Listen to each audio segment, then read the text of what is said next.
자, 1, 2절 말씀 함께 읽읍시다. 시작. 보라 장차 하나님이 의로 통치할 것이요 반대들이 공평으로 성사를 할 것이며 또 그 사람은 강풍을 피하는 곳 폭우를 가리우는 곳 같을 것이며 마른 땅의 맹물 같을 것이며 공개한 땅의 큰 바위 그늘 같으니.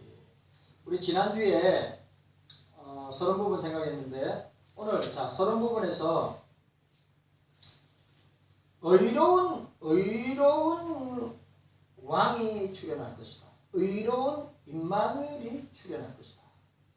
예? 시온에 임재하실 왕은 31장에 소개하였습니다. 그 왕은 아수르를 상징되는 대적의 수장을 무찌르는 장수로 31장 4절에 그 원수를 무너뜨림으로 온 세상에 가장 위대한 왕이심을 드러냄을 보게 됩니다.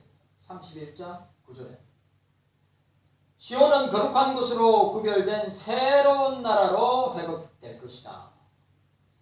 그 왕은 의와 공평으로 의 1절에 그리고 공평 6절에 오늘 자 보시기 바랍니다. 뭐라고요? 보라 장차 왕이 의로 통치할 것이요 라고 했습니다. 6절에 이런 어리석은 자는 어리석은 것을 말하며 그 마음에 불의를 품은 간사를 행하며 배역한 말로 여호와를 거스리며 줄인 자의 심령을 비게하며 목마른 자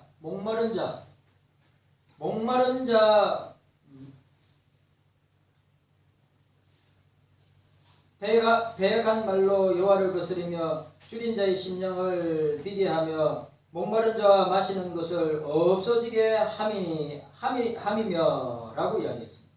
그리고 여기 보니까 17절에도 16절 17절 그때에 공평이 광야에 거하여서 의가 아름다운 밭이 있으리라. 의의 공효는 화평이요 의의 결과는 영원한 평안과 안전이라. 16절에 1절과 16절에 의와 공평이다 라고 이야기하고 있습니다. 그 나라를 통치하시는 분은 바로 의와 공평으로 통치하시는 분이시다. 따라서 그 나라에서는 악인들의 어리석음과 사악한 계율이 통하지 아니할 것이다 라고 이야기하고 있습니다. 자, 3절과 4절에 보는 자의 눈이 감기지 아니할 것이요 듣는 자의 귀가 기울어질 것이며 조급한 자의 마음이 지식을 깨닫고 엉뚱한 자의 혀가 민첩하여 말을 분명히 할 것이라고 말했습니다. 악인들은 불의를 품고 간사하게 처신하며 배역한 말로 여호와를 거역하는 자들로 그들의 심령은 쇠약해진 자들이라고 하였습니다. 자, 이러한 제목은 이스라엘이 그동안 선지자의 책망을 받았던 대표적인 제약이었다고 하는 것입니다. 이스라엘이 하나님의 심판을 받게 된 직접적인 원인으로 지목되었던 문제였습니다. 그러나 자 여기 뭐라고요? 가난한 자를 학대하고 그러니까 그 당시에 이 가진 자들 저를 보세요. 가진 자들 힘 있는 자들은 고아와 가부를 학대했다. 대표적인 이사야 선지자가 책망하였던 대표적인 제약이었습니다. 이스라엘이 하나님의 심판을 받게 된 직접적인 원인으로 지목되어 문제가 되기도 하였습니다. 그러나 의로운 왕이 오시면 악인들의 사악함과 계율을 더 이상 그 나라에서는 찾아볼 수 없을 것이다. 이 뭡니까? 임마누엘이 통치하는 그 나라는 어떻게 해요? 가진 자들, 힘 있는 자들, 권력 있는 자들, 이 가난하고 없는 자들을 그렇게 해코지 못할 것이다 라고 말씀하고 있습니다. 이 왕은 천성적으로 가난하고 약한 자들을 도와주시고 돌보아 주시는 것이다. 고아와 가부들의 주인이시다. 제가 오늘 여러분 우리 코로나 전국에 여러분 제가 말씀드렸죠. 코로나 지금 7만 명이고 확진자가 7만 명이고 지금 사망자가 600명 하여튼 사망자도 많이 늘어나고 있는데 그 가운데 여러분 이 코로나로 죽은 사람보다 생활고로 안타까운 소식 자녀를 내두고 가장이 생활고로 생을 마감했어. 그리고 오늘도 뉴스 보니까 이 스튜어디스인데 비행기에 서비스를 하는 스튜어디스인데 스튜어디스가 생활고로 말이 되냐고요. 생활고로 생을 마감했어. 젊은 사람. 그래 그 엄마가 그걸 보고 엄마가 따랐어. 그 얼마 전에 누굽니까? 그 유명한 개그맨이 한 수년 동안 질병으로 고생하다가 어떻게 됩니까? 자살해서 죽었잖아요. 그래 그 엄마가 따라서 죽었다.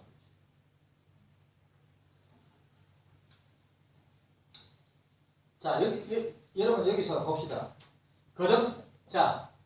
거듭난 사람, 회심한 사람은 자살을 할 수 있어요, 없어요?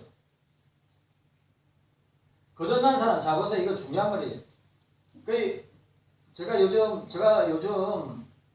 요즘 보고 있는 책하고 영상이 저 시골에서 목회하고 있는 목사님 책과 영상을 보는데 이 시대, 여러분, 이 시대가 얼마나 혼탁한지, 그리고 이 시대가 얼마나 이 시대에 보수 교단, 개혁주의, 칼빈주의를 이야기하면서도 얼마나 이 신비주의에 빠져 있는지,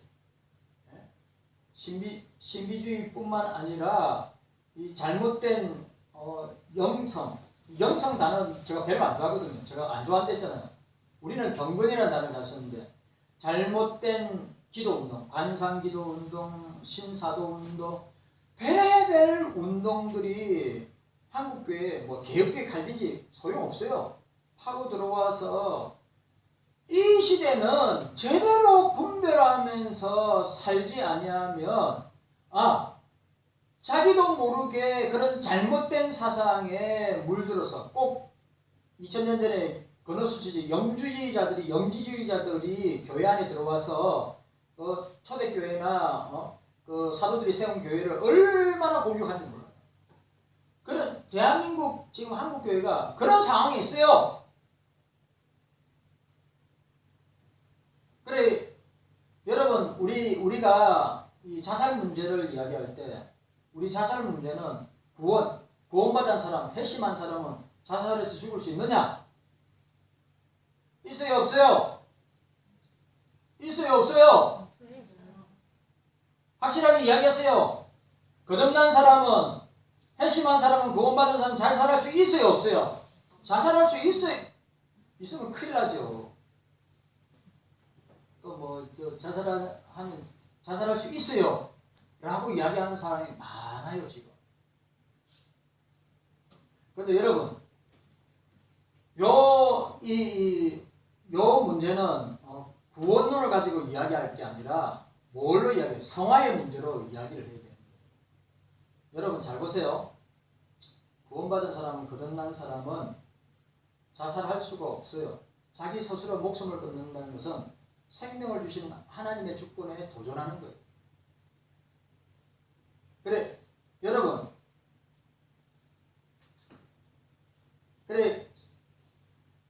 그런데 자 보세요. 우울증 걸릴 수 있어요, 없어요? 우울증 걸릴 수 있어요, 없어요? 이건승 권사님, 우울증 걸릴 수 있어요, 없어요? 걸릴 수 있겠죠. 있죠. 신대한 권사님, 우울증 걸릴 수 있어요, 없어요? 영인아, 네 우울증 안 걸려봤지? 여러분, 우울증 걸릴 수 있고 자살 충동도 할 수 있습니다. 여러분, 제가 지금 이야기하잖아요. 그러니까 자살로 가는 게 아니라 자살 충동을 일으킬 수 있고 우울증에 빠질 수 있어요. 그런데 그 극단적인 방법을 하지 않습니다. 신자는, 거듭난 사람은, 자, 예를 들어서 사도 바울도 내가 이 땅에 사역을 하면서 내 삶이, 내 목숨이 끊어질 정도로, 그래 또 루터는 심한 우울증으로, 굉장히 심한 우울증으로 고생을 많이 했고, 칼빈도 마찬가지고, 종교개혁자들 중에 스펄전, 설교에 한계되는 스펄전도 깊은 우울증으로, 그래 깊은 우울증에다가 통풍까지 났다가 50대 중반에 스펄전 목사가 세상을 떠났잖아요. 신자는, 예수 믿는 신자는 얼마든지 우울증에 빠질 수 있고 자살 충동에 빠질 수 있는데 절대로 그까지 안 가요. 왜? 하나님이 주신 생명을 자기가 스스로 생명을 끊는다, 생명을 갖다가 끊어버린다, 그건 거듭난 사람이야. 이 땅에 태어나게 하시고 살게 하시고 또 내 생명을 거둬가게 하시는 것은 주님의 주권이. 그래 얼마든지 우울증이 일어날 수 있습니다. 이겨내야 됩니다. 어떤 사람 아주 신실한 그리스도인 가운데 자살 충동으로 몇 번이고 그렇게 한 사람도 있대요. 회개해야죠. 그런 부분. 신자들은 절대로 그런 것을 할 수 없다고 하는 사실을 우리가 기억해야 됩니다.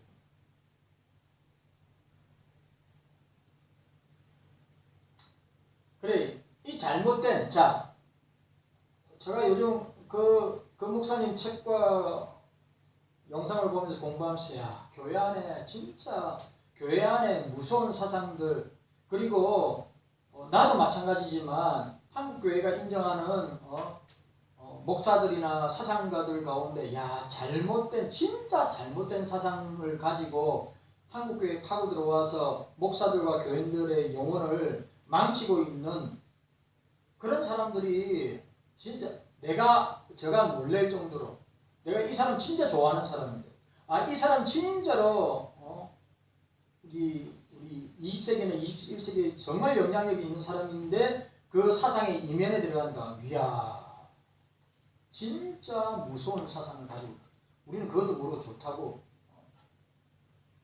진짜 분별을 해야 돼요. 여러분, 아무리 청교도의 거리나 아무리 교부들의 거리나 18세기 청교도들의 거리나 아무리 종교개혁자의 거리라 하더라도 그 글들이 성경을 뛰어넘거나 성경을 이길 수 있는 것은 아무것도 없어요. 우리는 늘 우리의 모든 삶의 기준과 해석은 성경이어야 됩니다. 어느 누가 말했더라, 어느 누가 카더라, 아시죠? 카더라, 누가 그렇게 카더라, 그거 아무 소용 없어요. 그거 참고만 하지. 저와 여러분들에게서 유일무이한 우리의 삶의, 우리 인생의 텍스트, 해석, 또 그 시대를 분별하는 기준, 성경입니다. 성경. 좀 그걸 여러분 참 진짜 여러분들도 공부 많이 해야 돼요. 예? 여러분들도 진짜 공부 많이 해야 돼요. 내년도에 하여튼 공부를 엄청 많이 해야 돼. 코로나고 코로나가 뭐 됐습니까? 그 코로나로 싸우다 보면 이기게 되는 거죠. 여러분, 우리가 꼭 기억해야 됩니다. 이스라엘,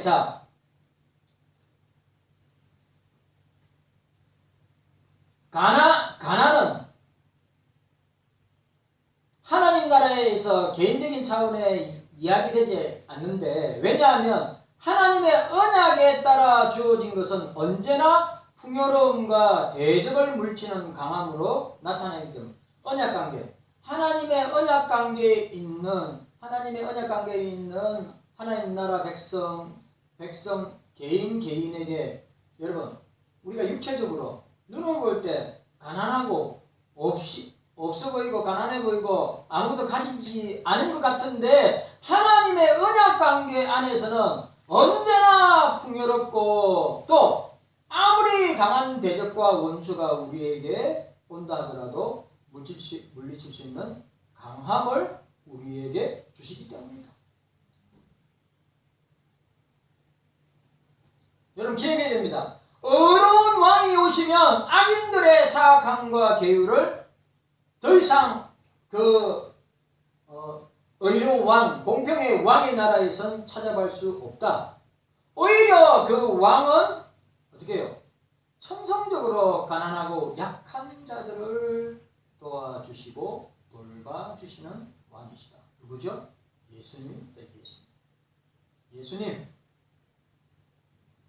우리도 마찬가지. 여러분 저를 보세요. 우리도 마찬가지입니다. 우리도 세상 눈으로 볼 때 저와 여러분들이 세상 속에 볼 때 뭐 가진 것 별로 없고 그러다고 뭐 화려하고 웅장한 뭐 집이 있는 것도 아니고 뭐 세단차 몇 억짜리 뭐 세단차 있는 것도 아니고 그렇다고 뭐 통장이나 지갑에 수천만 원씩 들어가 있는 것도 아니고 세상 사람들의 눈으로 볼 때는 진짜 보잘것없고 없고 진짜 불쌍해 보인다 하는데 주님 나라 백성으로서 주님과의 언약 관계에 있는 사람은 영적으로 부유하고 영적으로 풍요롭고 영적으로 우리의 대적 원수 마귀를 싸워서 이길 수 있는 힘과 능력을 얻게 된다 라고 하는 사실입니다.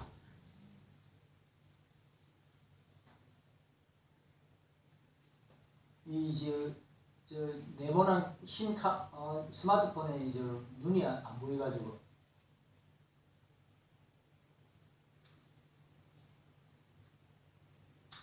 이런 이유로 하나님의 언약에 따라 살아갈 때 하나님의 언약에 따라 하나님의 약속에 따라 하나님의 말씀에 따라 살아갈 때 거기에는 가난과 연약함이 없을 것이라고 하는 약속은 한 개인에게 주어진 것이 아니라 주님 나라에 속해 있는 교회, 주님 나라에 속해 있는 주의 백성들에게 주어졌다. 저와 여러분들에게 주어졌다. 예? 없는 자 같으나 모든 것을 가진 자, 무명한 자 같으나 유명한 자. 예? 우리가 세상에 지는 것 같아도 우리가 주의 영으로 말미암아 세상을 이기는 자들이 된다고 하는 사실입니다.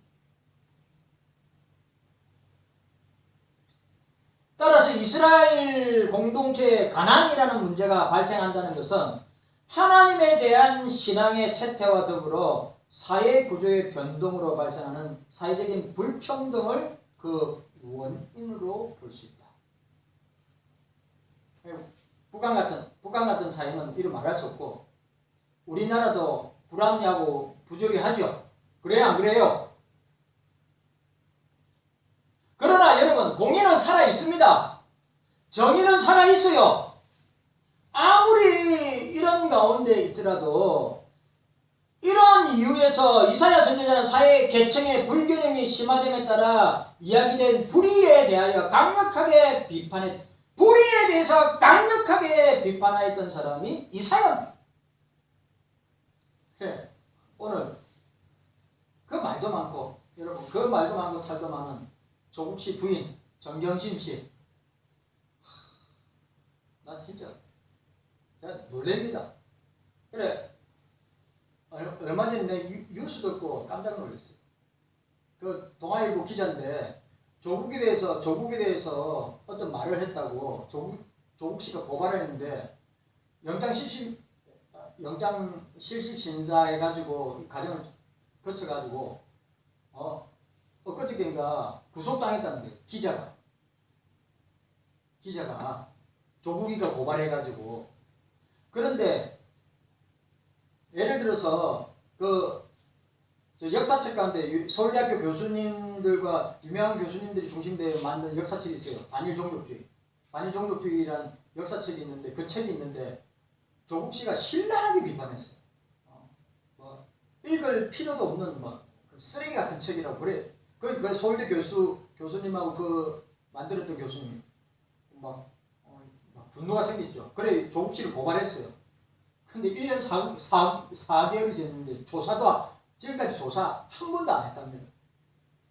고발을 하면 불러가지고 정인신문을 하게 되는데 그런 거 하나도 안 했답니다. 조국에 고발한 거는 그렇게 빨리 해가지고 그래 기자가 감방에 들어갔다.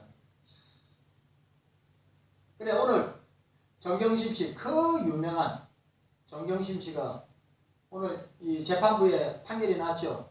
징역 4년에다가 추징금 5억이었어요. 5억. 동양대 위조한 거 맞다는 거. 보세요. 여러분 이걸 얼마 끌고 갔어요. 얼마. 우리 만약에 저와 여러분들 같으면 감옥 가도 벌써 감옥 가세요. 야, 얼마나 불의합니까? 얼마나 불합리합니까? 얼마나 정의롭게 맨날 정의 이야기하고 공평 이야기하고 평화 이야기하면서. 그리고 요즘 유행하는 게 내로남불이에요.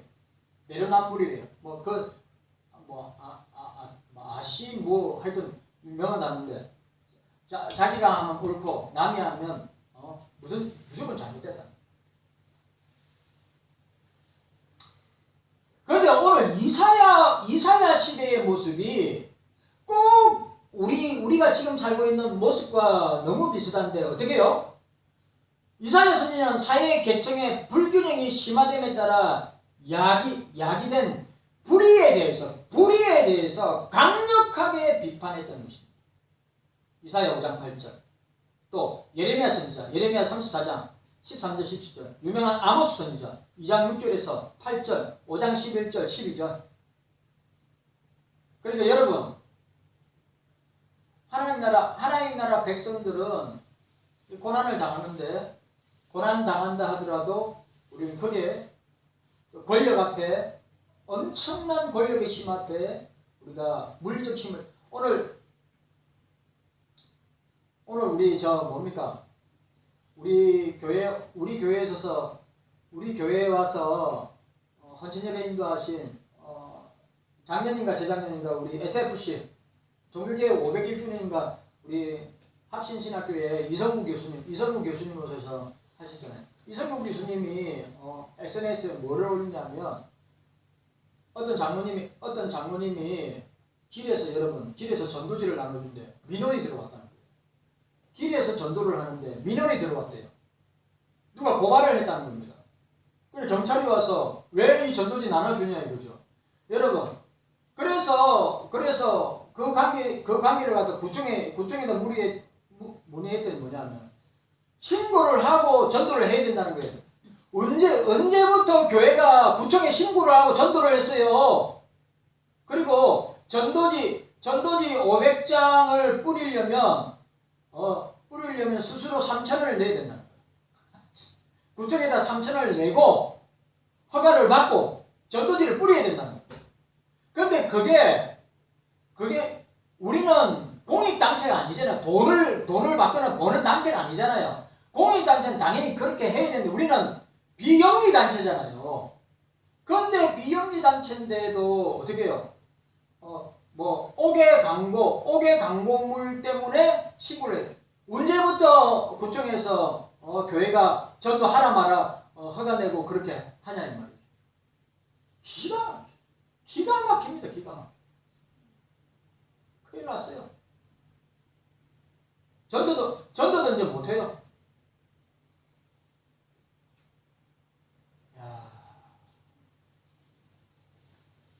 그래 그 장로님이 경찰관이 나와가지고 경찰관이 왜 이거 전도지 뿌리시냐? 전도지도 나쁜 유익 이게 뭐? 전도지 뭐 보니까 내용 보니까 전도지 잘 만들었던데 그걸 갖다가 여러분 지나가다 고발해가지고 경찰이 왔더라니까요. 경찰이 야 참. 진짜 교회가 예를 들어서 뭐만 하면 뭐 행사만 이제 걱정입니다. 행사만 하면 민원이 오고 전도만 하면 민원이 들어오고 경찰 출동하고 구청에서 나오고 언제부터 경찰이나 구청에서 비영리 단체인 교회가 하는 일에 이래라 저래라 한 적이 어디 있어요? 그래 이성국 교수님이 진짜 이거는 진짜 말도 안 되는 거다. 이거는 심각합니다.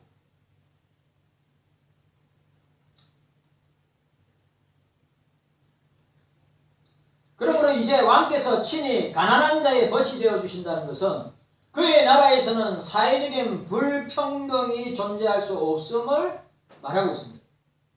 그 나라가 공평으로 통치되는 나라이기 때문입니다. 정의로운 나라이기 때문입니다.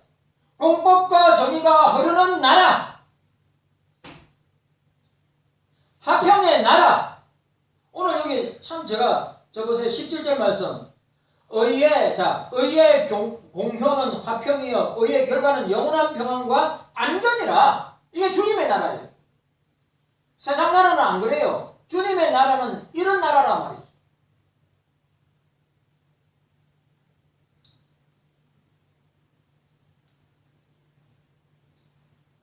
따라서 불의와 불공평으로 점철된 나라는 당연히 주님의 심판의 대상이 될 것입니다.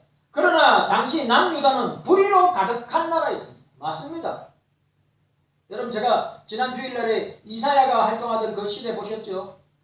이사야가 여러분 주님이 너 벌거벗고 예루살렘에서 벌거벗고 이사야는 벌거벗고 3년 동안 하나님 계시를 전했어요. 그 수치 여러분 학자들마다 견해가 다른데 진짜 벌거벗고 전했을까? 이스라엘 백성도 너네들 모습이 그런 모습이다. 하나님 앞에서 벌거벗은 그냥 아무것도 가리지 않고 이사야가 아무것도 가리지 않고 주의 말씀을 받고 예루살렘 거리를 벌거벗고 다니면서 전했다 이 말이죠. 그래 이 모습이 이사야 자신도 얼마나 부끄럽고 수치스럽겠어요. 이 모습이 너희들의 모습이다. 에?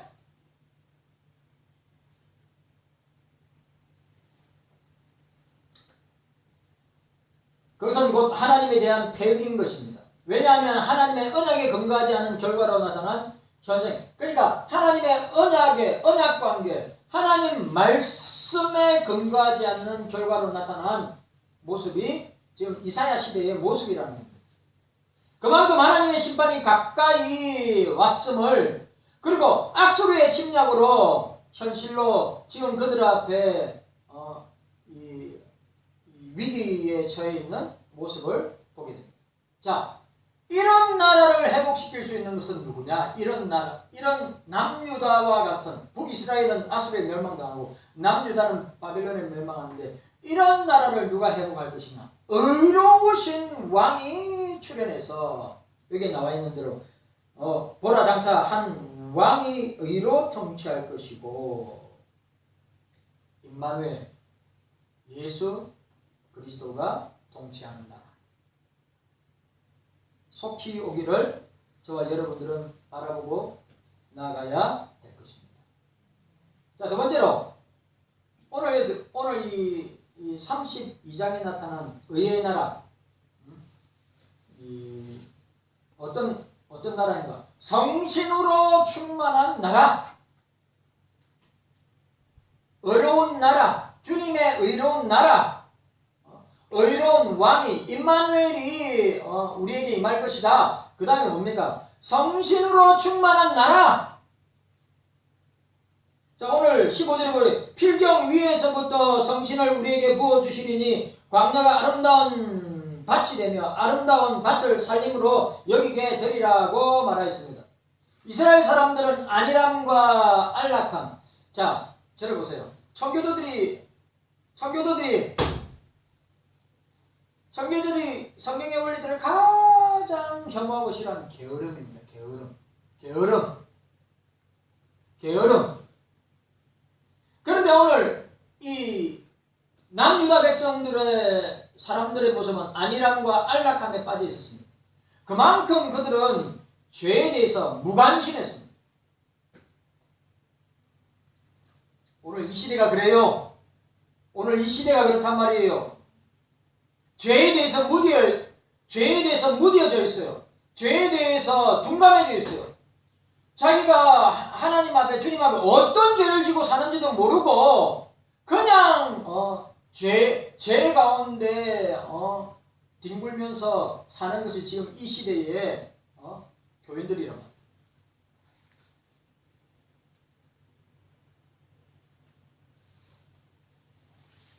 하나님의 심판이 눈앞에 있음에도 불구하고 아니 이사야가 남유다를 해서 야 너희들이 아수르에게 멸망당할 수 있다. 너희들은 바벨론에게 반드시 멸망을 당할 것이다. 그렇게 얘기해도 눈깜짝하지 않는다 이 말이요. 오늘 이 시대가 그렇단 말입니다. 오늘 이 시대가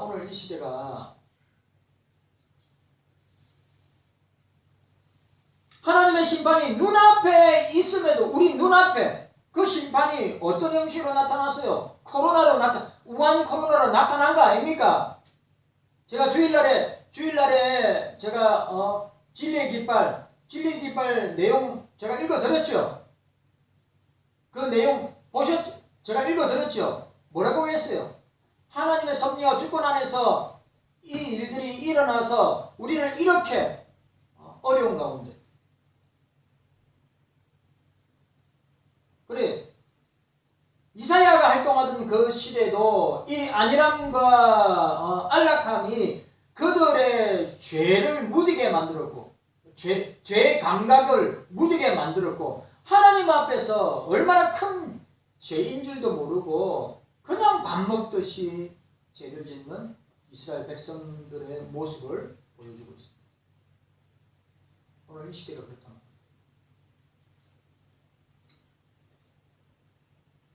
스스로 속이며 무사 안일한 삶을 살고 있는 것입니다.